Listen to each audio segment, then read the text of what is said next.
तो आज हम चर्चा करेंगे अपने गुरु तत्व के ऊपर, क्योंकि हम सबका आश्रय गुरु है। तो गुरु वंदना से हम आरंभ करते हैं। ओम अज्ञानतिमिरान्धस्य ज्ञानाञ्जनशलाकया चक्षुरुन्मीलितं येन तस्मै श्री गुरुवे नमः। वैदिक शास्त्रों में कहा गया है कि आध्यात्मिक जीवन में 3 प्रकार के गुरु हो सकते हैं। पहला, एक ऐसा व्यक्ति जो शिक्षा दे, यानी कि शिक्षा गुरु। दूसरा, वो गुरु जो मंत्र दीक्षा दे, अर्थात दीक्षा गुरु, जिनकी तलाश में या जिनके आश्रय में आप सभी लोग हैं। और तीसरे हैं हमारे चैत्य गुरु। चैत्य गुरु कौन होते हैं? जो प्रत्येक के चित्त में बैठे हुए ईश्वर हैं, वो चैत्य गुरु हैं। तो पहले शिक्षा गुरु, दूसरे दीक्षा गुरु और तीसरे चैत्य गुरु। सामान्यतः क्या होता है कि जो पहले 2 गुरुओं की सहायता से तीसरे की प्राप्ति होती है, ऐसा शास्त्रों में उल्लेख मिलता है कि पहले शिक्षा गुरु आएंगे, फिर दीक्षा गुरु आएंगे, और वो दोनों के आशीर्वाद से हमें भगवान की प्राप्ति होगी, चैत्य गुरु की प्राप्ति होगी। हालांकि वो हमारे हृदय में पहले से, हमारे चित्त में पहले से विराजमान है, स्थित है, लेकिन फिर भी उनका आभास हमें नहीं है, हम उन्हें भूल चुके हैं। स्मृति कराने के लिए वो गुरु आते हैं। तो चैतन्य चरितामृत के लेखक श्री कृष्णदास कविराज गोस्वामी बताते हैं, ये तीनों रूप भगवान श्री कृष्ण से अभिन्न है, कोई भिन्नता नहीं है शिक्षा गुरु में, दीक्षा गुरु में, और चैत्य गुरु तो भगवान श्री कृष्ण है ही खुद। गुरु कृष्ण रूप हिय शास्त्रे प्रमाणे, गुरु रूपे कृष्ण कृपा करे न भक्त गणे। गुरु रूप में भगवान श्री कृष्ण ही भक्तों पर कृपा करते हैं। इसका मतलब क्या है? इसका मतलब है कि दोनों में अभिन्नता है। शास्त्रों के प्रमाण के अनुसार गुरु श्री कृष्ण से अभिन्न है। गुरु के रूप में श्री कृष्ण अपने भक्तों पर कृपा करते हैं। तो चैतन्य चरितामृत में एक और उल्लेख ऐसा ही आता है, जब कहा गया है कि शिक्षा गुरु के तो कृष्णेर स्वरूप, अंतर्यामी भक्त श्रेष्ठ यही 2 ही रूप। अंतर्यामी भक्त श्रेष्ठ यही 2 ही रूप, 2 रूप है। शिक्षा गुरु को स्वयं भगवान श्री कृष्ण का स्वरूप मानना चाहिए। They are non different. भगवान श्री कृष्ण 2 रूपों में स्वयं को प्रकट करते हैं, अंतर्यामी परमात्मा के रूप में और अपने परम भक्त के रूप में। तो गुरु कौन है? भगवान के परम भक्त है ना। तो इसलिए अक्सर लोग कहते हैं कि उनका अंतर्यात्मी परमात्मा से सीधा संबंध है और वे जब चाहें उनसे बात कर सकते हैं, परंतु ये इतना सरल नहीं है जितना कहा जाता है। आप अपने आप से तो बात कर नहीं पाते, अब परमात्मा से बात करने की बात करते हो, तो इतना सरल नहीं है। निस्संदेह भगवान के साथ बातें करना संभव है, आसान है, कर सकते हैं, लेकिन उसके लिए भी साधना चाहिए। कुछ बिरले ही होते हैं जो उस स्तर पर पहुंच जाते हैं, जो भगवान के साथ डायरेक्ट कांटेक्ट में रहते हैं। सामान्यतः हम अपने मन की इच्छाओं और प्रवृत्तियों से जो विचार उत्पन्न होते हैं ना, उन्हें परमात्मा की आवाज मान लेते हैं। हमारा मन कहता है आज पिज्जा खाना है, तो सोचते हैं भगवान ने इच्छा की है पिज्जा खाना है। भगवान ने इच्छा नहीं की, हमारा मन कर रहा है, तो उनको हम परमात्मा की आवाज मान लेते हैं। तो ये जो विचार हैं, इनको कैसे बदलें, कैसे हम भगवान की वास्तविक वाणी में या भगवान की वास्तविक इच्छा में इसको परिवर्तित करें। इसलिए शास्त्र हमें निर्देश देते हैं। क्या निर्देश देते हैं शास्त्र? कि हम अपने पहले 2 प्रकार के गुरुओं, शिक्षा गुरु और दीक्षा गुरु, इनके द्वारा उस परमात्मा की आवाज को समझना सीखें। कैसे सीख सकते हैं? तो श्री कृष्णदास कविराज गोस्वामी कहते हैं कि जीवे साक्षात नाही ताते गुरु चैत्य रूपे, शिक्षा गुरु है कृष्ण महंत स्वरूपे। तो शिक्षा गुरु जो हैं वो कृष्ण महंत के समान है। चूंकि जीव प्रत्यक्ष परमात्मा के दर्शन नहीं कर सकता, हम लोग नहीं कर सकते साक्षात दर्शन, इसलिए वे हमारे समक्ष शुद्ध भक्त के रूप में प्रकट होते हैं। जो शिक्षा गुरु या दीक्षा गुरु हैं, वो साक्षात जब हमें प्रकट हो जाते हैं तो हमें समझना चाहिए कि भगवान प्रकट हो गए। ऐसे गुरु स्वयं श्री कृष्ण से अभिन्न होते हैं। कहने का आशय यह है, इसको इस तरह से समझना चाहिए कि हमें अधिकृत एवं प्रामाणिक गुरुओं के संग का लाभ लेना चाहिए जो कल आपने किया और आगे के कुछ दिनों में आप करने वाले हो।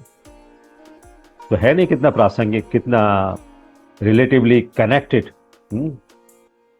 तो परंतु उसके लिए सबसे पहले हमें असली और नकली गुरु के बीच में संबंध को समझना चाहिए, क्योंकि कई बार गुरु के चक्कर में लोग भटक जाते हैं, नकली गुरुओं के आश्रय में चले जाते हैं और वो फिर उन्हें प्रताड़ित करते हैं, प्रताड़ना देते हैं और उनको मोह में रखते हैं। तो मुंडक उपनिषद में एक जगह उल्लेख आया है कि तद विज्ञानार्थम स गुरुमेव अभिगच्छेत समित पाणी श्रोत्रिय ब्रह्मनिष्ठम। ब्रह्मनिष्ठ दिव्य ज्ञान प्राप्त करने के लिए व्यक्ति को गुरु शिष्य परंपरा में आए प्रामाणिक गुरु की शरण लेनी चाहिए। चौथे अध्याय में भी भगवान श्री कृष्ण अर्जुन को यही बताते हैं, तद्विधि प्रणिपातेन परिप्रश्नेन सेवया, है ना। तो ऐसा प्रामाणिक गुरु पूरी तरह से परम सत्य में, परमनिष्ठ जो ब्रह्मनिष्ठ कहा गया है ना, वो पूरी तरह से परम सत्य में लीन होता है या परम सत्य में स्थित होता है या उस बात को जानता है, गुरु तत्व को जानता है। ये श्लोक न केवल गुरु के लक्षण बताता है, बल्कि अभिगच्छेत शब्द जो आया है ना, गुरुमेव एव अभिगच्छेत, गुरुमेव अभिगच्छेत, ये शब्द आज्ञा देता है कि गुरु की शरण लेनी चाहिए, हमें जाना चाहिए। अभिगच्छेत मतलब गमन करना चाहिए। कहां? तद विज्ञानार्थम स, ऐसे गुरु के पास जाना चाहिए जो ज्ञान को तो जानता है, ये विज्ञान को भी जानता है। तो गुरु की शरण लेना सबसे महत्वपूर्ण है।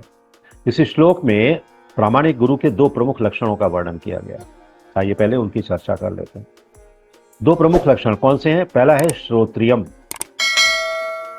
और श्रोत्रियम समित पाणी श्रोत्रियम ब्रह्मनिष्ठम।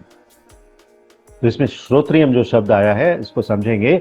श्रोत्रियम का अर्थ है कि गुरु को वैदिक ज्ञान में पारंगत होना चाहिए, उसे इतना सुनना चाहिए, इतना श्रवणम करना चाहिए कि जो वैदिक ज्ञान है उसमें वो पारंगत हो जाए, एक्सपर्ट हो जाए।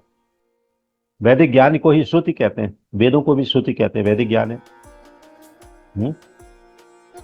तो प्राचीन काल में शिष्य गुरु के आश्रम में जाते थे और इस ज्ञान में दक्षता प्राप्त करते थे, एक्सपर्टाइज हासिल करते थे, सुनते रहते थे। कोई कॉपी पेन और ये इसका पेन उसका पेन, तमाम सारे ब्रांड के पेन आते हैं, 2000 किलोमीटर चलने वाला पेन, हाँ, कभी ना सूखने वाला पेन, और गोल्डन कैप वाला पेन, डायमंड वाला पेन, कुछ पेन वैन नहीं, कुछ नहीं, सिर्फ सुनना है और ग्रहण करना है।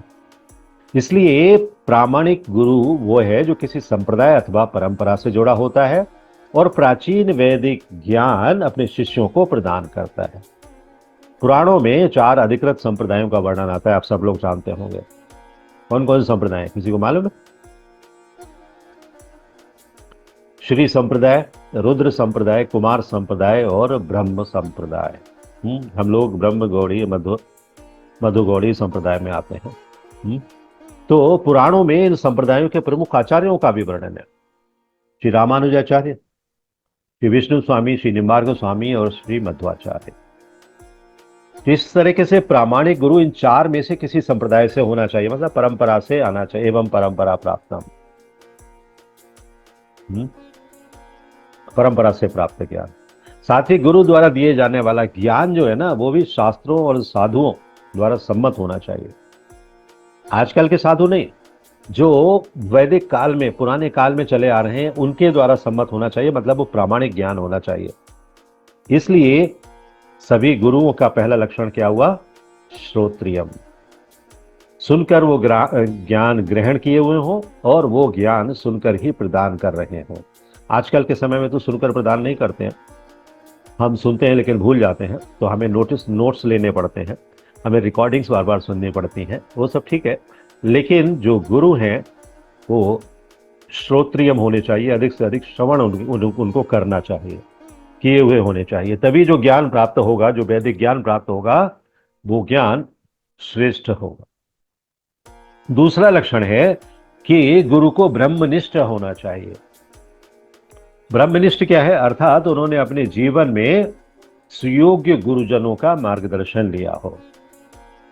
अब आप देखो, परंपरा से आ रहे होंगे तो पहले उनके भी गुरु रहेंगे, तो सुयोग्य गुरु से मार्गदर्शन मिल रहा होगा। तो एक लॉजिक के पीछे दो हमारे सॉल्यूशन हो गए। तो सुयोग्य गुरुओं का मार्गदर्शन उन्होंने प्राप्त किया हो, ब्रह्मनिष्ठम, और आध्यात्मिक पथ पर चलकर स्वयं पूरी तरह ब्रह्म अथवा भगवान में तल्लीन हो, भगवत सेवा में लगे हो, और कुछ नहीं। अगर वो भगवत सेवा में नहीं लगे हुए हैं, अपनी सेवा ही कर रहे हैं, अपने बंगले बना रहे हैं लंदन में, इधर उधर सब जगह, और दुनिया भर के और भौतिक आचरण कर रहे हैं, तो वो ब्रह्मनिष्ठ नहीं है। हमारे अंदर गुरुजनों और शास्त्रों द्वारा दिए गए लक्षणों के आधार पर असली तथा नकली गुरु में भेद करने की बुद्धि होनी चाहिए। हम स्पष्ट कर सकें ये आदमी ऐसा है या नहीं है या नहीं है या नहीं है। अगर आपको चुनना हो, आप 10 पॉइंट्स बना लो जो आपके दिमाग में आते हो, या जो भगवत गीता में लिखे गए हैं, या जो और शास्त्रों में लिखे गए हैं, या जो ऐसे टॉक्स में आपने सुने होंगे, यूट्यूब पे बहुत सारे चैनल्स में सुने होंगे, गुरु को कैसे पहुंचाने। आप 10 चेक पॉइंट्स बना लो। अगर 10 में से आउट ऑफ 10 परफेक्ट हैं तो वो गुरु बनाने योग्य है। 10 में से सिर्फ 5 परफेक्ट हैं तो मत बनाओ। 4 ही परफेक्ट है तो बिल्कुल दूर हो जाओ, कुछ नहीं करने का। तो इस तरह से ये हमारे पास एक चेक पॉइंट हो सकता है। तो भगवान के प्रति उसका लगाव होना चाहिए, स्पष्ट लगन होनी चाहिए, कोई उसमें छुपाव नहीं होना चाहिए, सेवा का भाव होना चाहिए, भगवत निष्ठा होनी चाहिए, और अन्यों को प्रेरणा देने के योग्य होना चाहिए। ऐसा नहीं मैं जो करता हूं मैं करता हूं, सर्वश्रेष्ठ करता हूं बस, और कुछ नहीं, दूसरों को प्रेरणा नहीं दूंगा, कोई और दे देगा ना।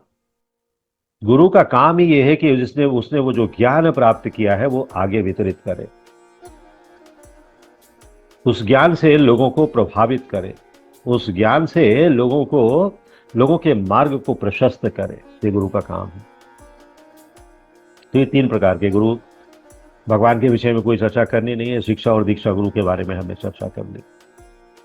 अभी इसके अलावा अन्य प्रकार के गुरु, आप बोलेंगे अभी तो 3 ही बताए थे, अभी अन्य प्रकार के गुरु कहां से आ गए? तो अन्य 3 प्रकार के गुरुओं के अतिरिक्त भी श्रीमद् भागवतम के 11वें स्कंद में 7वें अध्याय में ऐसे 24 गुरुओं का वर्णन आता है, 24। हाँ, उनमें से सिर्फ अभी मैं नाम बताऊंगा आपके लिए, और धीरे धीरे किन्हीं और क्लासेस में उनकी चर्चा भी कर लेंगे, क्योंकि अगर 3-3 करके भी करेंगे तो 24 का मतलब 8 क्लासेस चाहिए।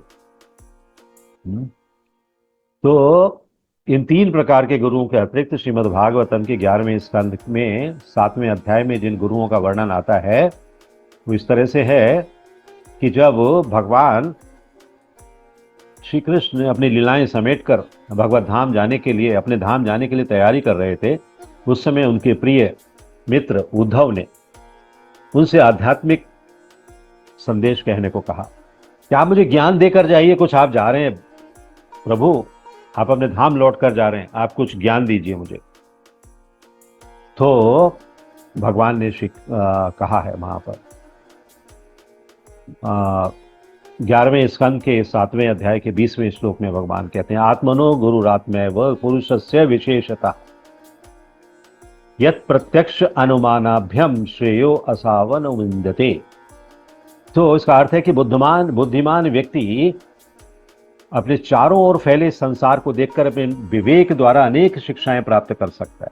चारों ओर जो संसार दिख रहा है ना, उसमें भी अपने विवेक द्वारा बहुत सा ज्ञान प्राप्त कर सकता है, टीचिंग्स प्राप्त कर सकता है। इस प्रकार कई बार व्यक्ति स्वयं अपने ही गुरु के रूप में कार्य करता हुआ अपनी बुद्धि द्वारा लाभान्वित होता है, अनुविंदते। तो अपना ही ज्ञान जो है उसी से वो अपने आप को लाभान्वित करता है, मतलब अपना गुरु स्वयं बन जाता है। इस की टीका में श्रील जीव गोस्वामी लिखते हैं कि यदि व्यक्ति अपने हृदय से स्फुरित जो बुद्धि है ना उसका सदुपयोग करता, मतलब ये जो बुद्धि है भगवान ने हमें दी है, तो वो बुद्धि उसे उस गुरु की खोज करने में और उसका अनुसरण करने के लिए प्रेरित करती है, जो वास्तव में सही गुरु है। वो बुद्धि अगर सही है तो कभी भी गलत गुरु की खोज में प्रोत्साहित नहीं करती है।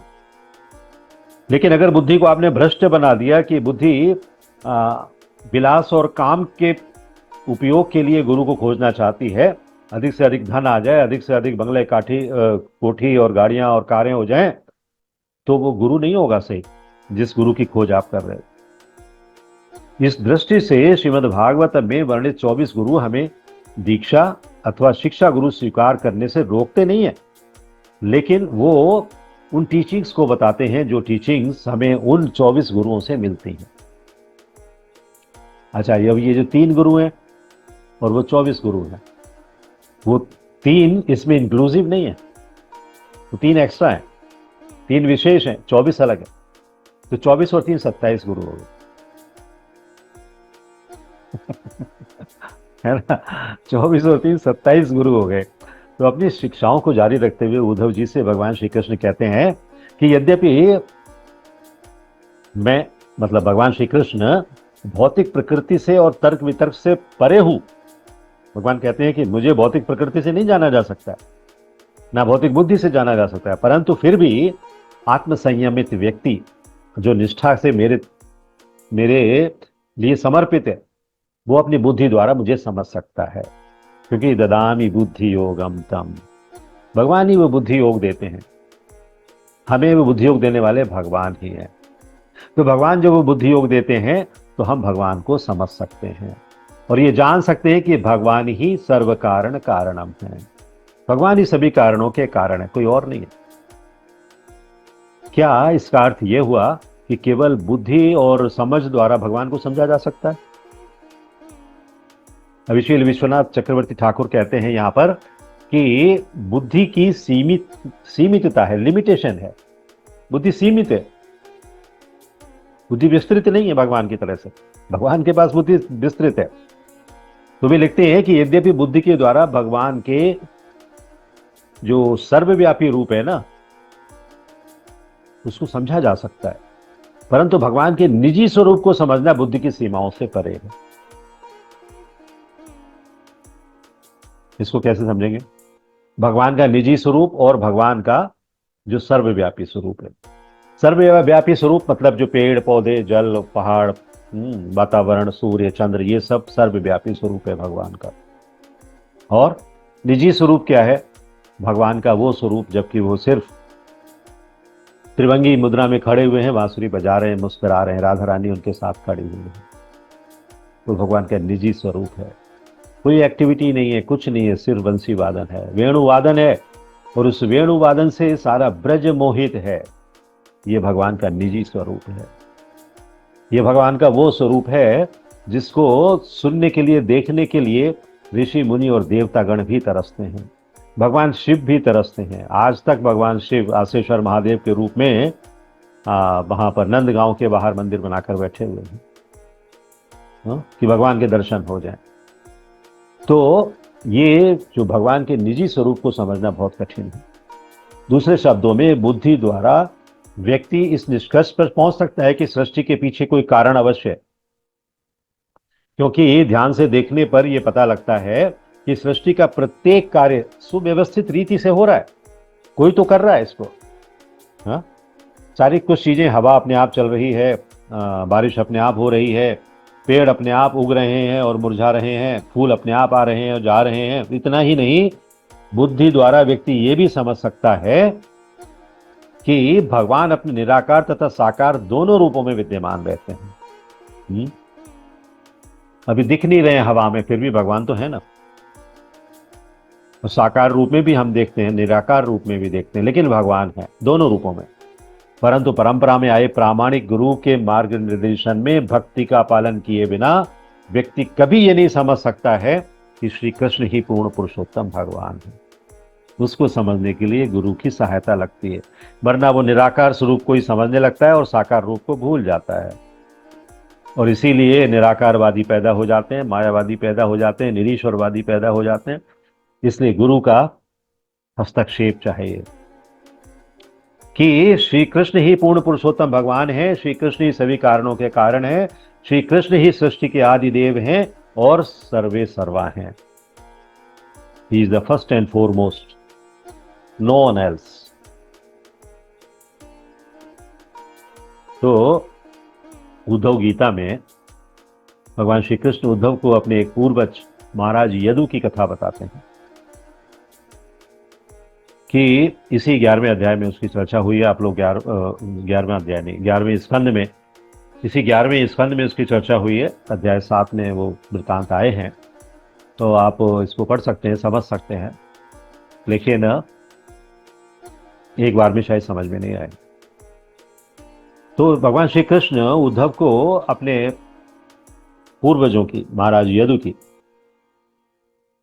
कथा का वर्णन करते हैं। वो कहते हैं कि एक अवधूत ब्राह्मण से महाराज यदु की भेंट हुई। अवधूत ब्राह्मण मतलब कैसा है? अवधूत ब्राह्मण का अर्थ है वो ज्ञानी है, लेकिन जैसे कि उन्मत्त पागलों जैसा व्यवहार कर रहा है। जैसे भरत के बारे में आपने देखा, जब राजा रघुगण को उपदेश दे रहे हैं तो अवधूत ब्राह्मण की तरह से हैं। एकदम लग ही नहीं रहा है कि इतने बड़े विद्वान होंगे, इनको इतना ज्ञान होगा। सामान्य से मुक्त रूप से विचरण करने वाले, ना कुछ सामान है, ना कुछ है, ना कहीं ठहरना है, ना कुछ, चलते जा रहे हैं, कहीं भी रात को सो जा रहे हैं। मुक्त रूप से विचरण करने वाले लोग अवधूत हैं। तो महाराज यदु ने देखा कि यद्यपि साधु के पास जीवन की मूलभूत सुख सुविधाएं तक नहीं है, वस्त्र भी पहनने के लिए नहीं है, फिर भी वो अत्यंत शांत है और प्रसन्न है। यह अवधूत की विशेषता है। कुछ भी नहीं है फिर भी शांत और प्रसन्न है। हमारे पास सब कुछ है, फिर भी हम अशांत और अप्रसन्न है ना। तो महाराज यदु ने उनसे पूछा बहुत विनम्र भाव से, महाराज, संपत्ति के नाम पर आपके पास कुछ भी नहीं है। You do not have anything. Bank balance नहीं है, बैंक अकाउंट नहीं है, शेयर मार्केट का अकाउंट नहीं, डीमेट अकाउंट नहीं है, ये नहीं है, वो नहीं है, कुछ भी नहीं है, फिर भी आप इतने संतुष्ट और प्रसन्न चित्त कैसे हैं? मतलब महाराज यदु का भी ये प्रश्न था, और उन्होंने इन अवधूत साधु के लिए भी महाराज कह के ही संबोधित किया। इतने श्रेष्ठ नजर आ रहे थे। तो अवधूत ब्राह्मण ने उत्तर दिया कि सौभाग्य से उन्हें अनेक गुरु मिले हैं। ये उनका सौभाग्य है कि उन्हें अनेक गुरु मिले हैं, और जिन्होंने उसे जीवन की सच्ची राह दिखाई है। इसके बाद में एक एक करके उन गुरुओं तथा उनसे सीखे गए पाठ का वर्णन करने लगे हैं। ये 24 गुरु की मैंने बात की ना, 24 गुरुओं के बारे में बताने लगे हैं।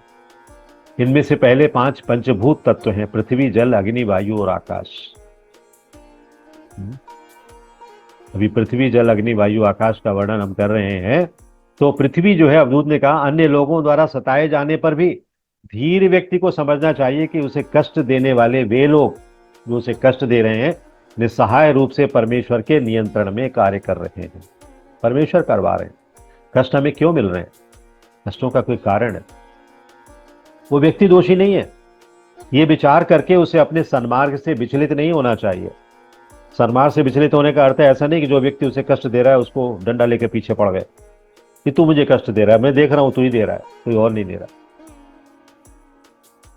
मैंने ये शिक्षा पृथ्वी से प्राप्त की है।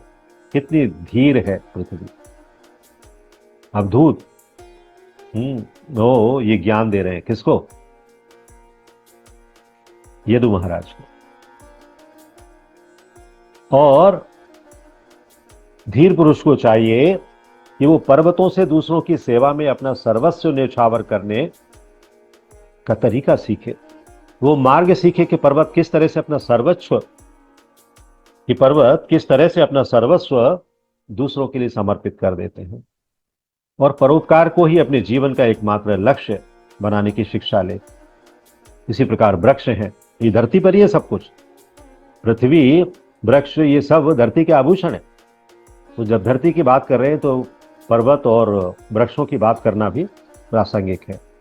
तो वृक्ष का शिष्य बनकर उसे अपना जीवन दूसरों के कल्याणार्थ समर्पित कर देना चाहिए। वृक्ष देखो दिन रात खड़े हुए हैं, फल भी दे रहे हैं, फूल भी दे रहे हैं, बारिश भी झेल रहे हैं, धूप भी झेल रहे हैं, शीत भी झेल रहे हैं, सब कुछ झेल रहे हैं, लेकिन चुपचाप से खड़े हुए हैं।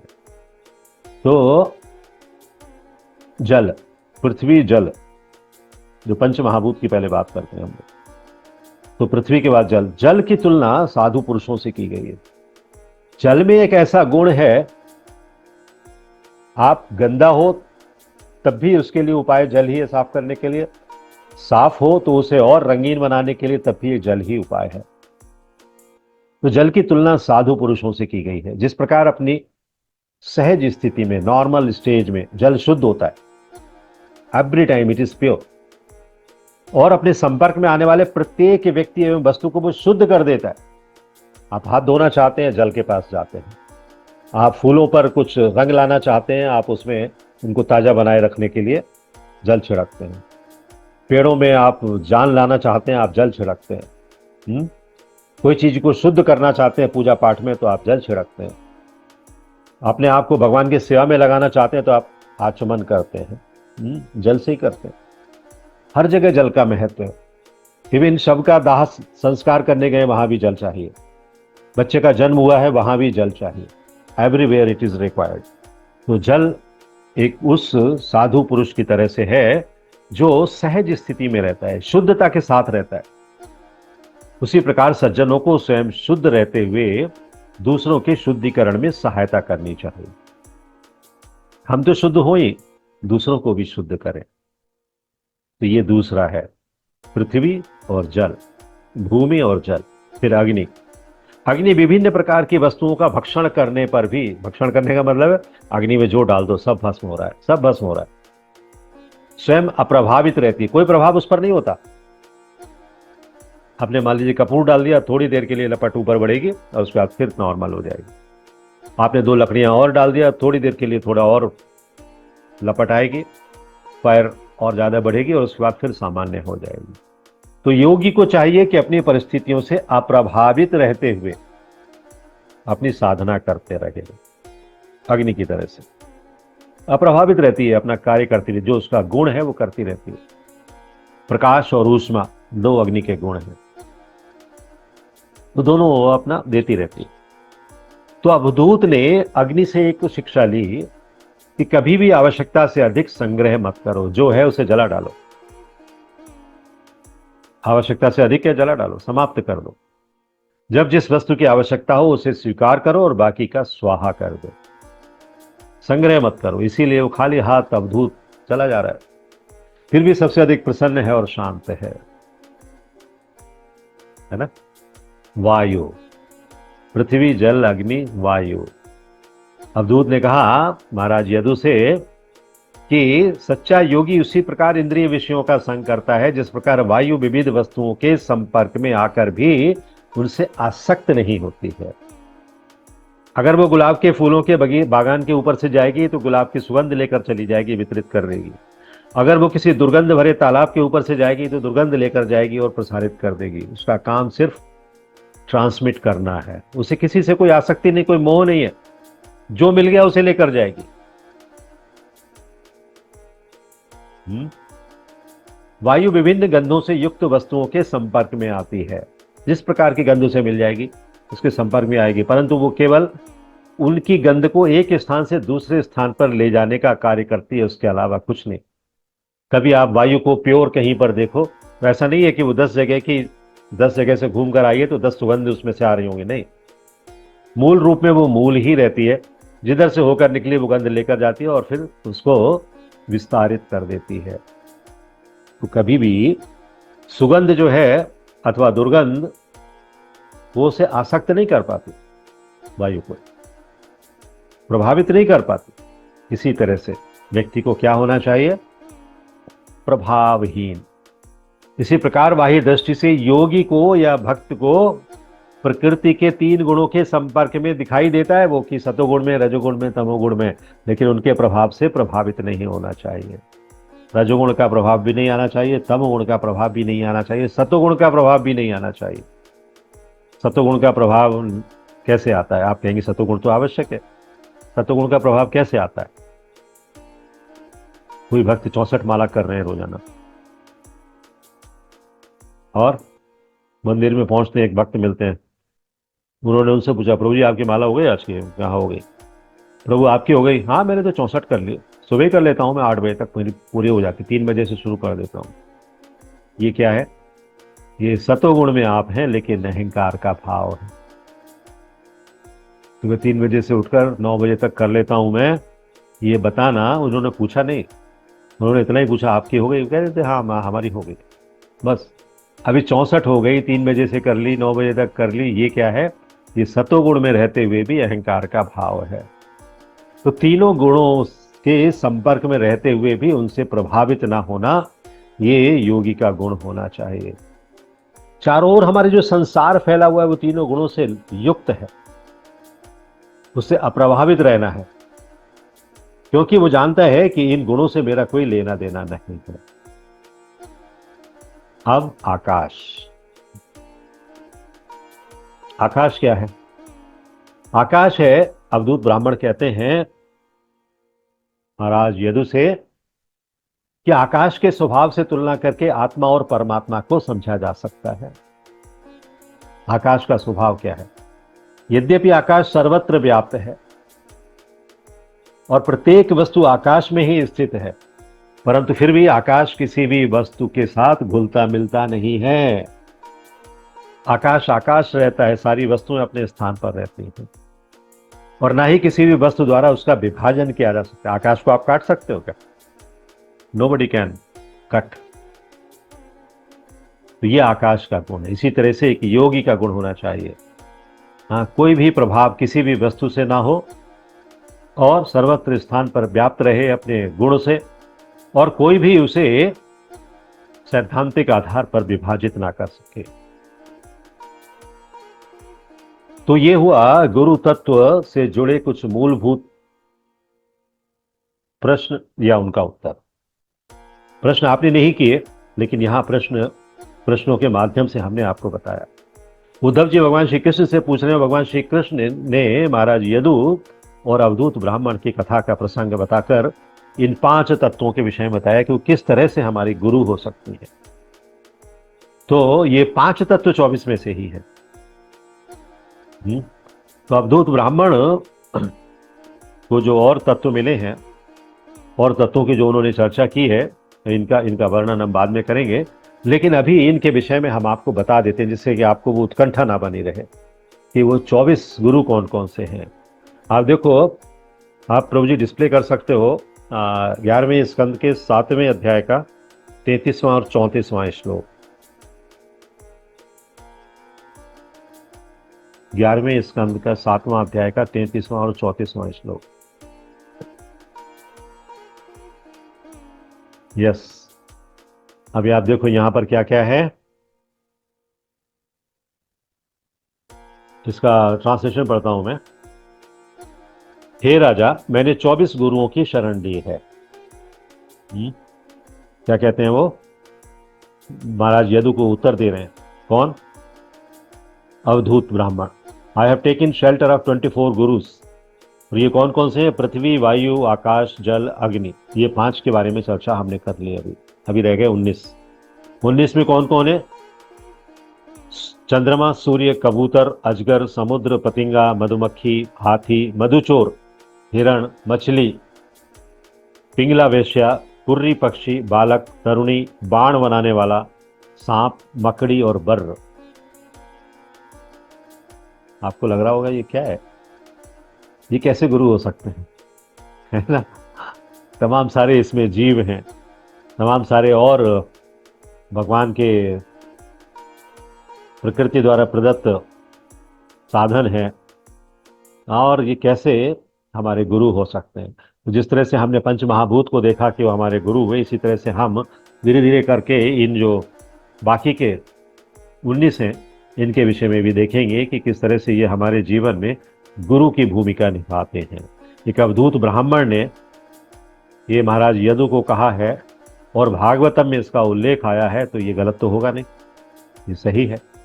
आप धीरे धीरे देखते जाएं, आगे के श्लोकों में सबका वर्णन किया गया धीरे धीरे, और वो सारा वर्णन इस बात को प्रकट करता है कि हमें 24 गुरुओं से, और 3 गुरु जो हमने पहले चर्चा की, 27 गुरुओं से सीख कर ही इस जीवन में आगे बढ़ना चाहिए।